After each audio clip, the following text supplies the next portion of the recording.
Hi, welcome to the latest in the series of the Earn, Learn, Thrive LinkedIn Lives. And with me today, I have Fiona Hunter of Kids Club English. Just to say, if you're watching us live, do say hello in the comments so that we know you're there. And please do feel free to ask any questions or make any comments from your own experience as we go through. So Fiona, would you like to start by just telling us a little bit about yourself and about Kids Club English? Well, I'm Fiona, and I've been Kids Club English. So, I'm a teacher, a teacher trainer, not on a formal. I did in the past work as a tutor on the Trinity Cert course, but for the last, nine years, I've been developing courses and teaching courses to very young learners and young learners, and without course books. So I was making a lot of my own materials. And basically, I can go into more detail like there, but I mean, basically, I've created a bunch of stuff for my own classes, and I've developed a website that's there to kind of support other people in a similar position. Brilliant. So I see lots of people are saying hello now. So hi, Claire, Stella, Michelle. Oh yeah, Other hello. Claire, Rory, Lauren, Chris, Sue, Zara, Heather. So hi, thanks for being here live. And as I said, please do add any questions in the comments. So I entitled our chat like generating passive income through materials, because I know that, this is something that a lot of people are very interested in for completely obvious reasons that I don't think I need to go through. And this is the core of what you're doing with Kids Club English. So I thought it'd be a great idea to chat to you about it and find out a bit more really about what you've learned through the process, and how it's going, although I'm not expecting you to share all your business secrets. I don't mind sharing, but yeah, I mean, I think in my case it's been very organic, and I think Kids Club English and the name Kids Club English as well. I mean, it's had a few different iterations, and that first one, it was because I started teaching these courses. I wanted to be able to share what like the stories we were using in class and the songs we were using in class with parents. So I created this website with collating material so not my own material, but collating like videos and songs and things I would find useful for me to access in the classroom, and then also to share with parents. So it's kind of that's how it started. But as I was kind of developing my own material to use, and searching for material, I think that's when I sort of started stumbling across a lot of people who were homeschooling, actually, like a lot of blogs of teachers who were homeschooling in the States, because a lot of what I was doing, and I still do, is teach through storybooks and picture books, and they're obviously authentic materials. And so I was coming across all of these blogs and seeing that they had Teachers Pay Teachers accounts. And so that was the first kind of inkling I had, like, well, hang on, I'm making things as well, so maybe I could put things on Teachers Pay Teachers. So I kind of started with that. Let's talk a bit about Teachers Pay Teachers, because that is, I'm not surprised that's one of the first things you thought of, because I think that's one of the first things a lot of people think of. If you haven't heard of it, anybody who's watching, it's a site where you can put up your teaching materials and other teachers will pay to download and use those materials. But obviously I'm sure you know this better than me, but they take a cut, basically, don't they, for having That's it right. on their site? Yeah. So tell us a bit about your experience then with TPT. I mean, I know there's like mixed things, but I have to say my experience has been mainly pretty positive. It's really easy to kind of to get started with it. I think you have to put one free resource to begin with, and it's easy to get started. I would say there's kind of no point, because if you mentioned the commissions there, just buy the to be a premium seller, because I think it's something, I can't remember now. I think it's $60 a year, maybe. But it's worth it because you get like, I think it's 80% of the, your earnings. Whereas if you're just going the free account, I started with a free account, but it was 60% or something that you get. So it makes quite a big difference if you sell a few things. But I found that basically it's a massive platform. It's massive. So you've got like access to all these people that can search for your things, and if you happen to have something people are looking for, they'll buy it. I guess it depends on the kind of resources that you're making. In like, as I've said, I started off with a lot of story-based stuff. So I think there's a lot of crossover. The people who buy my things on Teachers Pay Teachers aren't probably the same people that buy things from my website, because I think they're working in mainstream schools in the States. They're maybe working with children with special educational needs, and or speech therapy as well. Like, so there's some crossover. So I think when people search, they basically search for my search. They don't search for me. They don't really care about me, but they're searching that database on Teachers Pay Teachers, and sometimes they're buying things. So I don't, in terms of like, what is it really passive income or not? With my business and Kids Club English, it's not really that passive. There's a lot of things that you're doing. But with Teachers Pay Teachers, I don't do anything with that at all. You can. They've got lots of tools where you can market. You can include things in their newsletters. They have a lot of tools at your disposal to get involved with their marketing. But I don't do any of that. And it's just nice to see things that you've maybe made, years ago, and they're still getting this little trickle in each month. So my experience with it's positive. I mean, I think it's probably, I haven't ever put anything on Teachers Pay Teachers, but I think it's probably quite similar to publishing on Amazon, which I have done, in the sense that it's a massive marketplace. Yeah. So there's huge potential, but you've got to be found. And I think it's partly about like who is on there. So making sure that the right kind of people are on there. And I'm sure you're benefiting, as you say, like from the homeschooling and, those kinds of things that perhaps somebody who's doing business English materials wouldn't. Yeah, might not. But then there might be a market for that too, Yeah. You'd need to investigate. But also the keywords, I guess, is probably quite important, so that when people search, what they're searching for is included in your description. And you can have quite a long title for your resources as well. So, I mean, trying to think about what those keywords would be definitely help. But I think this is the way that people, if it's someone who buys, because what I worried about for a little while was, is there a conflict of interests? Do you have like, actually my sister, I had some things on my sister's site. She runs a different business, nothing to do with teaching, but anyway, she had some things on her site. So I'm like, well, if my sister's got some things, there's some things on Teachers Pay Teachers. I tried out TES as well for a while. Times Educational Supplement, what happens, like, because ideally it's better if people buy directly from me, because there isn't this commission cost, but I'm much harder to find.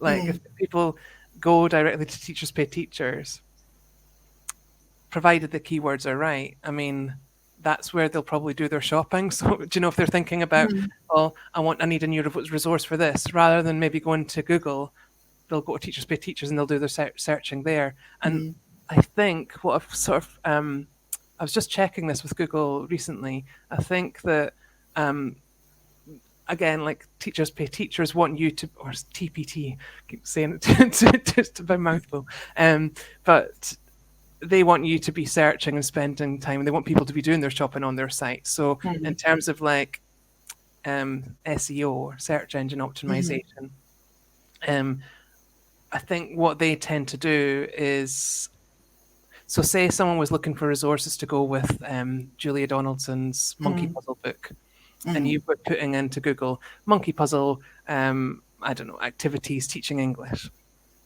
You know, hopefully you'll see my site there, but you might not. But Teachers Pay Teachers, they'll put on a listing which will be like activities for Monkey Puzzle to take you to their website, and then they'll have a list of different resources by different sellers for that one thing. So it's not like they're not advertising every single product that's on their site. You know what I mean? Yeah. But it might take people one step closer to finding yours, because then you want to make sure yours is the one that stands out. Yeah, I guess on that site if you can. Yeah. I mean, do you find that it works the other way around? So do you find that people who buy things from you on TPT then come and find you on your website? I don't think so. I mean, I mean, there might be people. I really have no way of knowing, to be honest. But I really don't think so. I think people that find me. I mean, I did, and this is one of my big mistakes. I did nothing in the way of marketing for ages.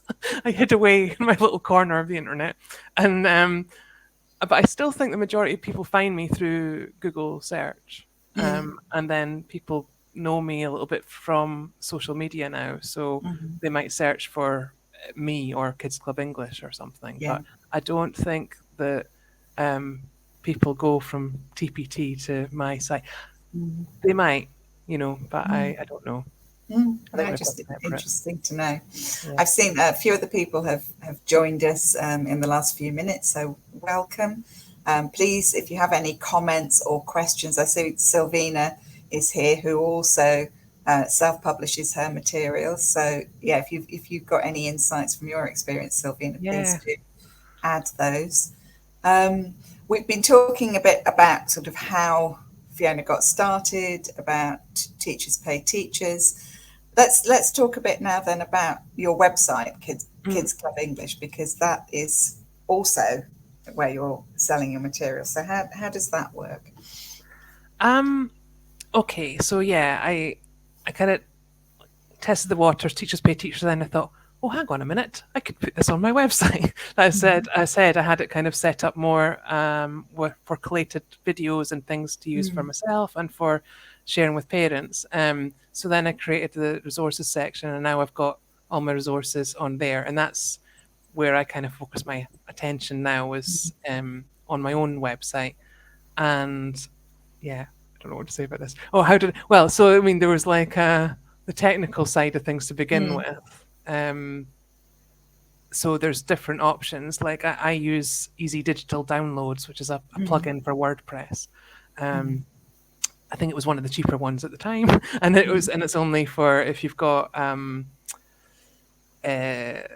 digital downloads. What do I mean? Like archives, PDFs, things like that. And so I thought, well, that's all I'm really doing at the time, so I just went for that option. WooCommerce is the other one a lot of people use, isn't it? And they're probably more compatible with a lot of other sort of add-ons that they have, and you could sell other things through WooCommerce. And then there's Payhip, which yes. So I was going to say, I don't really know anything. Like I haven't used that. I didn't know about that at the time, or if it existed at the time. But that does look like a very good option as well. And I think what's interesting about that is that it's like your resources are kind of hosted, I think, like on this Payhip site, and they have a lot of features that are integrated within that, which I think is good. So you're not paying lots extra, because this is the thing with these plugins. It's like, I've changed things as well, but like, okay, you can have the basic bare bones of uploading your resources and it looks fine, but it'd be quite good if people could leave a review and then you add on a review thing and you add on different things, so it can mount up. But I'd say like what I've got isn't that expensive. I'm maybe paying about $200 a year or something to have that facility on my website. So it works with people can buy using their PayPal or using credit cards. The same with any of these sort of things. It's quite straightforward. And of course, you get to keep the lot with that, so you're not Yeah, paying commission. Although, of course, you like are paying for the website and the software. yeah. And That, I'm to begin with, I really wasn't very good at keeping track of all that stuff. But like, yes, you when you're thinking about your pricing, this is one thing I didn't do as well. Like, think about you. I mean, you still need to, yeah, you need to pay for the running of the website and all of that, but you need to be keeping money aside for tax, and yeah, like thinking about like PayPal and Stripe are the two big ones that are the payment gateways that I use, and they'll take their transaction fees as well, and PayPal's currency exchange rates are really rubbish as well. Like, so you've got to think about all of that, yeah, and that's that why I use Stripe. yeah. And It's a bit. I tried to take away PayPal on my site, and then I realized I've just added it again to enable it, just because there are still a lot of people that still use PayPal. And yeah, I've just left it Well, up. So, and especially for those sort of small purchases, because for me, I mean, I'm using it for bigger things like my group program and what have you. But I think you're right. Like for those small purchases, PayPal's quite easy, and you don't have to necessarily go and find your card. yeah. There's a bit of resistance there, isn't there? If you've got to like go and find your wallet or something. Yeah, that's right. But I mean, it's less now with things like was it Google Pay and Yes, all these yeah, different ways there's of more and changing your more of balance. that It's stuff. less. Yeah, It's less. it's true. I just saw Anne there. No, I'm not using PayHip.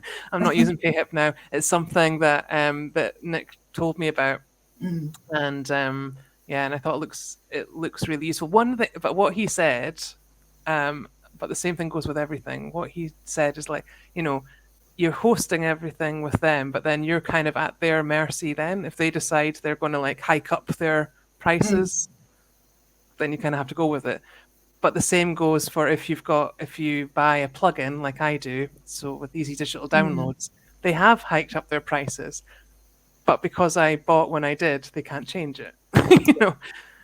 But what it means is, if I want to have any of their new things they come out with, then I'm going to have to kind of pay more to have it. So, Yeah, I notice the same with any yeah, platform, isn't yeah. it? So there's a good question here about piracy, but I'm going to hold that for a second, because you mentioned, and I think this is really important when we're talking about passive income, because people do get very excited, like Anne said, but it's not necessarily that passive, is it? Like if you're trying to sell things from your website, because just putting them on your website doesn't actually mean that anybody is going to come and buy them. No. So what's your kind of learnings been around that then, if you like? Well, to begin with, I was celebrating all the time, and I was like, woohoo, and it's exciting. So no, not because I was earning lots of money, but just I was just enjoying the fact that somebody wanted what I was making, and that there's that thrill, and really nice to know that people are using your materials and getting nice feedbacks. That's great. But then yeah, I always saw it as kind of a hobby and something that's on the side. But then I kind of realized, well, it'd be kind of nice if I was earning more money from that. It got to that point. It'd be nice if I was earning some more money. I could make that work, because that would free me up to do other things that I want to do. And yeah, like then it was like, oh, I've actually got to kind of sell stuff like that. And then that's when it hit me. Okay, this means like I've got to kind of put myself out there, and I really didn't, and I wasn't really even like active in, what, I'm on LinkedIn and all that now, but I wasn't on anything. I wasn't talking to anyone, and that was a kind of a big mistake. So then I basically got myself to the point where I've got hundreds of resources, and I got myself to the point where I had all of this stuff, but no one that I was able to talk to that might actually want this, that I could sell to, you know. Yeah. So it was the kind of starting with the marketing and the building the audience stuff that I really wish I'd kind of, you know, changed the Started chip a bit a bit earlier. earlier. Yeah, Yeah. yeah, yeah. Yeah, because that's the, like, now I'd say, is it passively?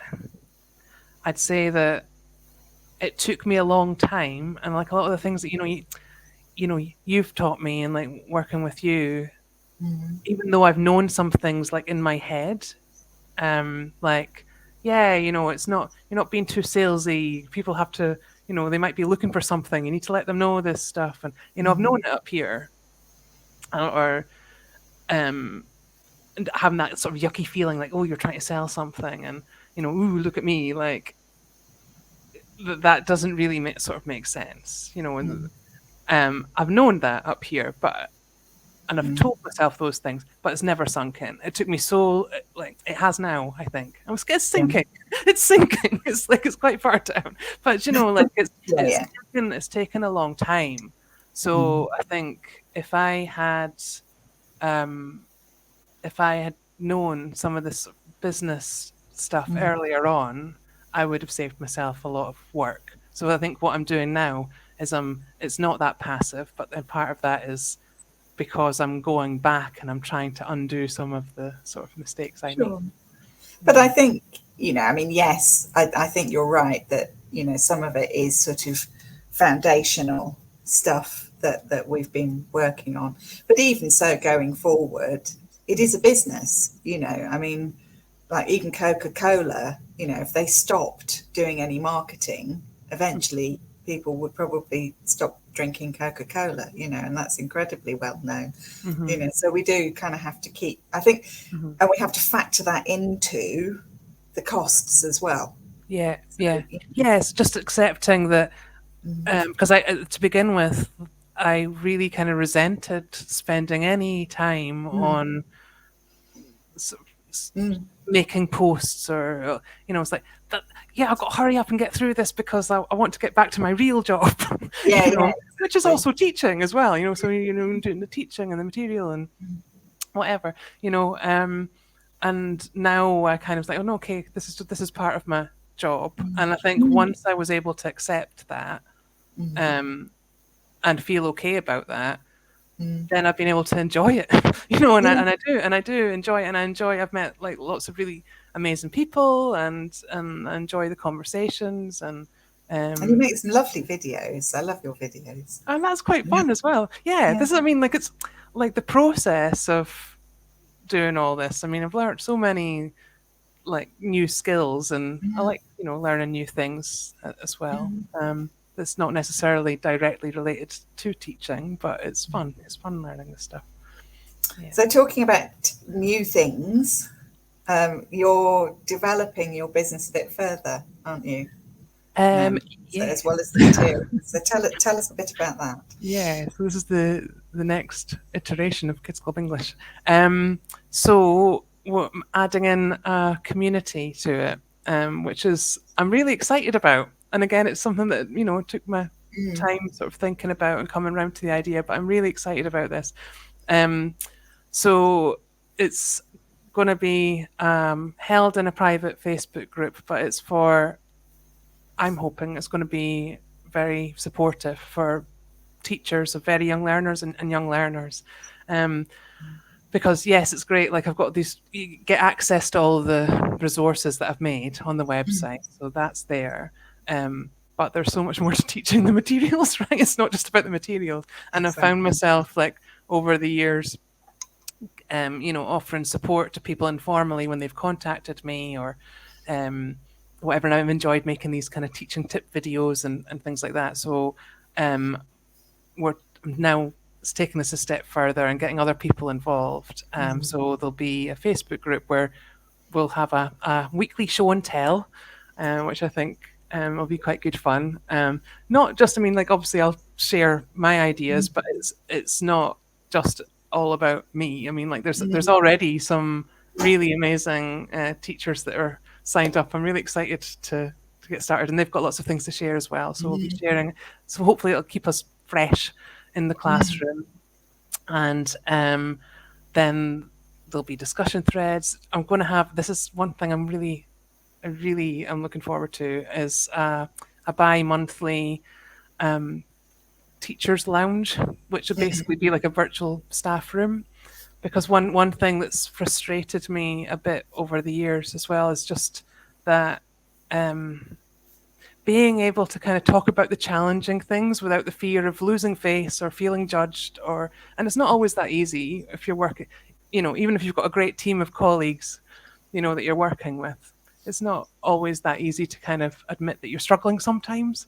And I'm hoping that we'll be able to provide a space that'll help with that, not just struggles, but to celebrate, your wins and things that have happened in the classroom. So we'll have that, and there'll be monthly webinars as well. So yeah, that's because particularly very young learners, but also young learners, if you know what I mean. It's quite challenging, and it's not something that you learn on the CELTA. And I think a lot of people, I mean, in one of my previous lives, I was a tutor on the CELT YL, and we used to run this in Poland because all the teachers would come off the CELTA and just have no clue at all, and I think it can be quite sort of lonely, if you know what I mean. If you're thrown into doing that kind of thing, you don't really know what is going to work or not. You're worried about, keeping control of the class or actually helping the kids, properly. So I think having somewhere to go to kind of talk about that stuff and get ideas. And it's just, and everyone's working in different contexts as well. I mean, that was my experience. I did do the CERT. It was a CERT YL that I did a while ago, and then I was a tutor on the Trinity Young Learners Extension part for the for teaching young learners. But even with that, there's still things in my own experience. And like, gosh, no one tells you like a 4-year-old can't really use scissors. You're like, you find yourself in these situations. You're like, and just through the sort of the bulk of your teaching experience, you forget how reliant you are on like the written words and using that in all your activities and things. So there's and access to resources is what varies for different people. Are you taking all of your stuff with you into class? And how do you manage that? Or are you, do you have things set up in the classroom? Do you have, computers or not? Access to audio? There's all sorts of things that, I think it'll be really good to kind of discuss with people that are obviously teaching those age groups, but I think particularly for people that maybe got an interest in teaching through alternative ways as well. Yeah, nice more sort of ideas. Student-centered kind of ways. Yeah, lovely. So what should people do if they're interested in joining the community?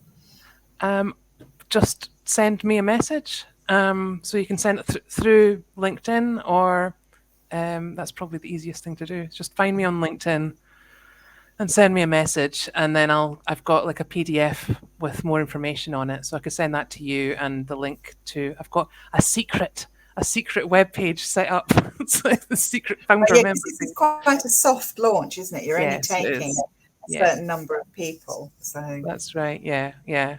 So it's just it's going to be a small group. So I've not put it on the main website, so I'll send you the secret link, and then you can sign up there. Brilliant. So we've come to the end of the half hour, but I'm aware that there was a question earlier that we didn't answer, so I'm just going to ask you that question, which was from Lorena, and she said, how do you deal with piracy? So you mean like a little small question, just for So Lorena, like you mean like people stealing your material? Is that what you mean? Yeah, I think that's what she means. I used to worry a lot about that when I first started, and to think about, oh well, what if I do this, and if I put it as a PDF, then people can just share that easily. And, I did worry about it. And then basically, what's the use of worrying? It's like when do stuff where you can take action, and where you can't.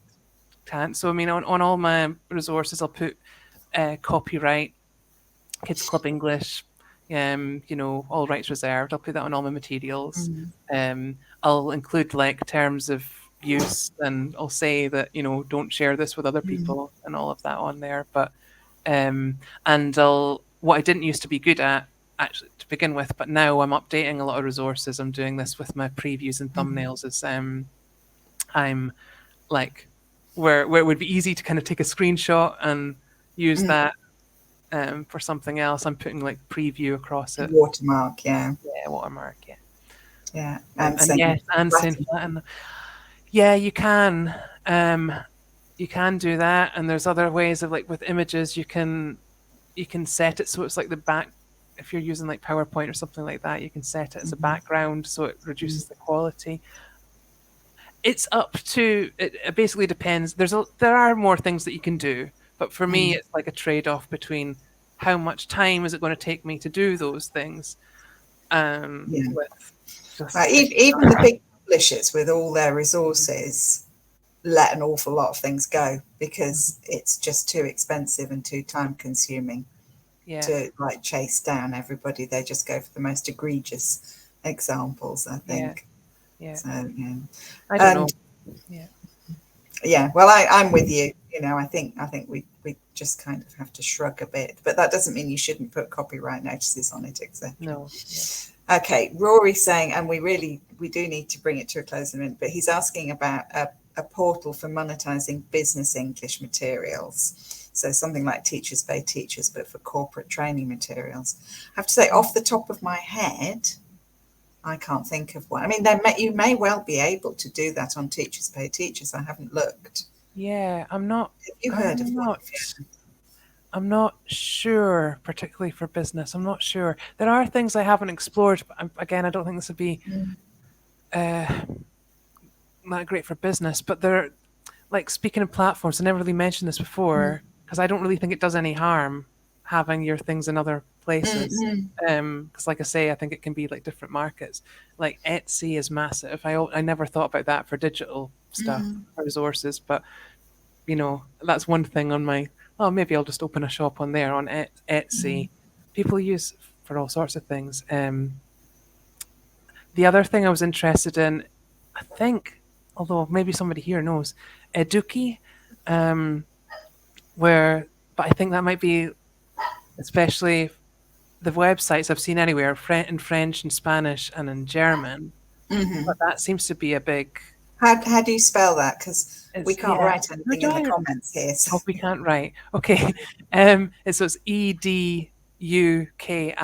Oh, yes. Yes. Yeah. That's ringing a bell for me. And that looks like worth checking out as well. But again, I think that's more geared towards primary and secondary students, teachers. I'm just smiling because I've seen somebody commented what I was going to say. Sounds like you've got a good new business idea. Yeah, because you do find people. I know we're going to stop, but like there's people that have approached me in the past that have basically set themselves up as their own platform, and they've got other teachers involved. And you've probably got quite a few people here that'd be interested. So go for it. Set up a business English. Good idea. So my dog's now going mad in the background as well. So it only remains really for me to say thank you very much to Fiona. That's a really interesting chat. Thank you. Thank you to everyone. Being live as well. Brilliant. I will. I'm going to write like a sort of related newsletter that will be going out in the next few days. So it won't just be a repeat of what we've talked about here, but will also be on the topic of generating passive income through materials. And I will have a search around, Rory, and see if I can find any platforms like that as well before I send it. So if you're watching later as well on replay, please do feel free to add comments and questions afterwards, and we can always come back and have a look at them later. So thank you very much, everyone. That's really nice. Thank you. Thank you, everyone. Thank you.